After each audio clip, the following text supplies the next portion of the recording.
Where do you start? Oh, you start at the obvious parts. The obvious parts is you can't win the football game if you can't stop people from rushing the football. And you have to continue to not only run the football better on offense, but you have to be consistent on third down. Now, you look at the stats of the game, neither team was good on third down.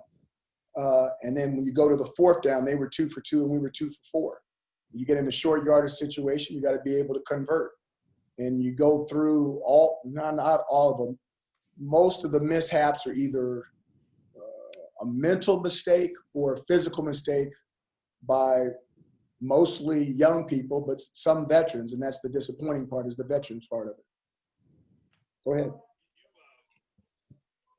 You walked away, Coach, from a 3rd and 1 on the first possession of the game, or punted, I should say, in that opening possession. You went for the shot on 3rd and 1, and then couldn't get it. And almost proven right by later not being able to score on 4th and goal and in short yardage. How disappointing is that aspect of it? Because that speaks to the physical ability in the trenches there. Well, no, I'm going to tell you right now, that is me. Okay, that was me. We ran the ball on 1st down. We ran the ball on 2nd down.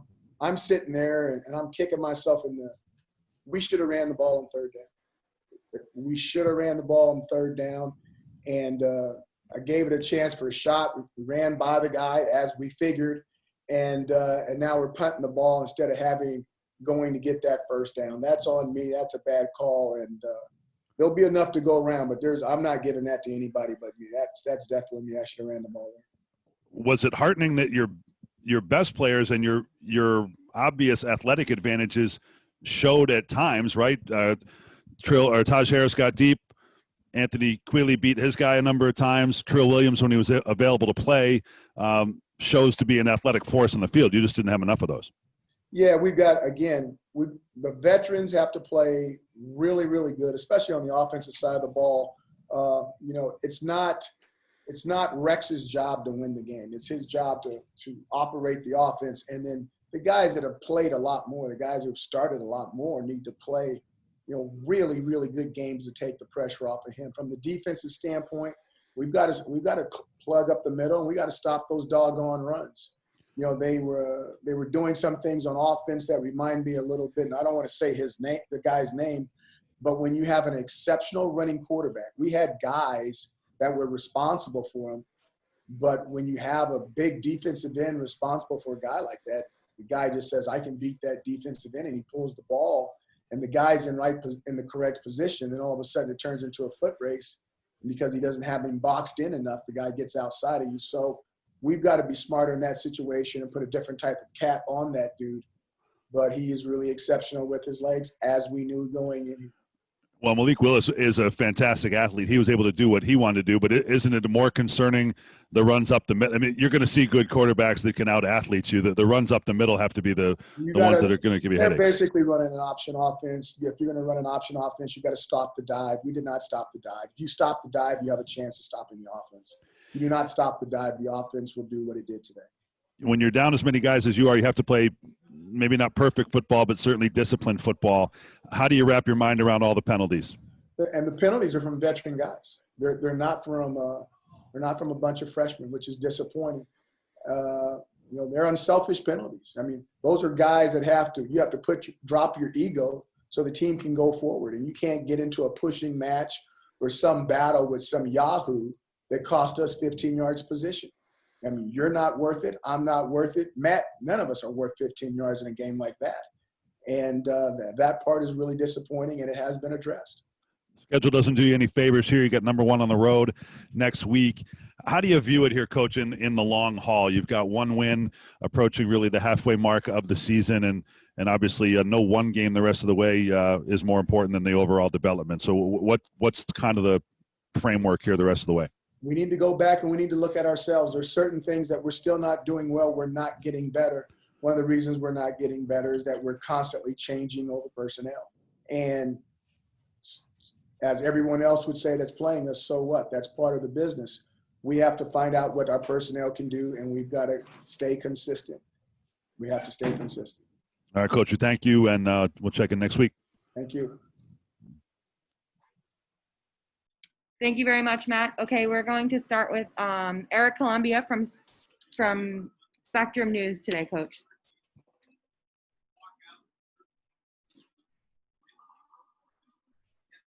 Eric, you're on mute. Dino, I know there's been a ton of injuries to start the year, and it feels like the football gods really haven't been so kind to you to start the year. But what do you say to a fan base that is really disappointed with a loss like this to Liberty and a 1-4 start? I tell them that, hey, we got a lot of young people playing, and it's going to have to get better. But that same fan base saw guys beat Virginia Tech when they weren't supposed to be very good. So that same fan base saw what we did with Clemson, okay, when we weren't supposed to be very good. And that same fan base saw 6 minutes and 45 seconds from winning the conference. So if they're going to be – I expect them to have faith, and I expect them to know that we're going to right it. But right now we've got a bunch of young guys playing and a bunch of old guys hurt, and that's the way it's going to be until we start getting some cats back and guys start getting better. Thanks very much. Next, we're going to go to Matt Hausworth from WSTM. Hey, Coach. Obviously you said these guys are going to have to look themselves in the mirror and try to dig deep. What do you tell them going into next weekend's game where those big bad Tigers are waiting? The same thing. We got our next opponent is up, and we got to play better. There was plays to be made. You have to go back and look at the games. There's plays to be made all over the football field. There's drops from the receiving crew all over the football field. There's a fumble ripped out, and Hannah, all he's got to do, there's no one around him. Just make sure you recover it and don't go out of bounds. Well, he pounces on it like a tiger, and it goes out of bounds. Those are what young guys do. That's what they do. We hit Justin Barron with a ball right in his hands. He actually catches it, but before he can tuck it away, the ball ends up on the dirt. A ball goes through another receiver's hand that's deep. The ball goes through a veteran receiver's hands that's deep. And then we get a throw for a pick from the quarterback. But, everyone else has to play better. You don't expect a new guy to play better. You expect the veterans to settle them down and those guys to play better. So is it frustrating? Yeah. Do I want to do better? There's no doubt. But I've been in this business 39 years. I know what happens to young guys. And the best thing that happens to freshmen and redshirt freshmen is that they turn into sophomores. And hopefully somebody gets to take advantage of that. Thanks, Jim. Thanks, Matt and Coach. Next, we're going to go to Mario Sacco from WSYR. Hi, Coach. One, is Tommy done for the year? And two, defensively, is it just being out-schemed, or is it just physically not making tackles right now? A, I don't know the answer to the first one. B, but the thing about Tommy, whether Tommy's out 2 weeks, 3 weeks, 4 weeks, we're not worrying about that. We want him to come back when he's healthy. And if he's not ready to come back, then he doesn't come back. We got other guys that can play quarterback on this team. But now, the big thing is we've got to freaking start tackling the football. Okay, we got to tackle. And you thought it was difficult this week. Wait till next week. We got to tackle people. Thank you. Thanks, Mario. Next, we're going to go to Jacob Payne from Syracuse Sports Illustrated. Hi, Coach. In the past, you've consistently maintained that it was offensive inefficiency and being on the wrong end of time of possession that has contributed to defensive lapses. I'm curious, is that the case today against Liberty? No, I think that we had trouble stopping the play up the middle, just like everyone else saw. And that's a play in their offense that you have to stop. And is it that simple? No, but to the eye of the consumer, it's basically, yeah, there's a ball running up the middle, and we had trouble stopping it. Until you stop that ball up the middle, you're not going to be able to stop anything. Thank you. Next, we're going to go to Dan Tortora from DT Media. Hey, Coach. One, how do you build morale moving forward from here? And secondly, where does the leadership lie on the team as you get set for Clemson? Morale comes into a pride factor. We're all competitive in that room, okay? And we all understand that what we just saw is not good enough. And it really doesn't matter who the next opponent is. You guys can say, whoa, it really doesn't matter. The way we're playing, It doesn't matter who we're playing next. We've got to decide whether we're going to go out there and play.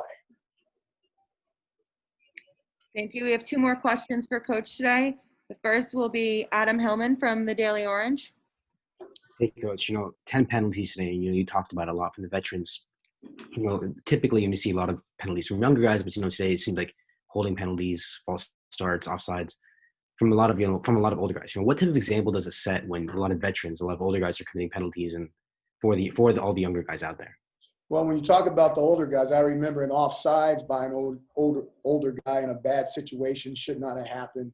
I remember a special teams penalty by an older guy, but I don't remember much more than that. Now, I can be wrong. I do agree with you that there was too many penalties, and there was, I want to say, at least 2 15-yard penalties on special teams, and one was on an older guy. As far as the second question, I can't remember what you asked me. Give me the second question again. So when you're having offsides by Kingsley and, I saw that's the one I talked about. That's an older yeah. guy. So what type of example does that set for the younger guys out there when some of the veterans are committing penalties and making mistakes? We're not going to separate the team. Kingsley's one of our better players, and we hope that he decides to come back next year, because if he does, he's going to make us a fantastic football team. Okay, that's just a happening on his part, and he needs to do better. I'm not going to single him out in that situation, but there was some holding and some kicking situations that we really didn't need based off of the personnel was out there and the type of yardage that we were getting on kick returns anyway. Thank you. And the last question we have is from Stephen Bailey for 247 Sports. Hey, Dino, it seemed like the frustrations really boiled over for some of the guys today. I just wanted to ask, kind of from an emotional perspective, did you see anything different from your team today, I guess, compared to the first 4 games? And obviously they've been through a lot between what's happened and all the important players who've been injured. I don't know about frustration or anything like that, Stephen. I do know that when you're used to playing like Trill and Cisco played so many years together, and certain guys have played so much time together, especially coming in as freshmen and getting to their junior years and stuff like that. I think sometimes it's frustrating that they see a play that they know as a team they should make, and they don't make that play, and it's frustrating. Or you make a call and the person says they get the call, and then they do something other than what you just told them, and it was his fault. That's frustrating. But I don't see a divide in these guys at all. They understand that if we go together. If we lose together. And if we start to split, we have no future. It's funny you mentioned Trill. I was kind of surprised to see him come in. I mean, I don't know what happened, but surprised to see him come in, and then he played like someone who was motivated. What was going on with him, and what went into him, I guess, coming on for the second half? He got hurt early in practice, so he really didn't take all the reps that a bunch of the other guys have taken. But I was glad that he got out there, and when he did get out there, he competed extremely well. Thanks, Dino. Coach. Thank you very much, Coach. We're done. Thank you, Olivia.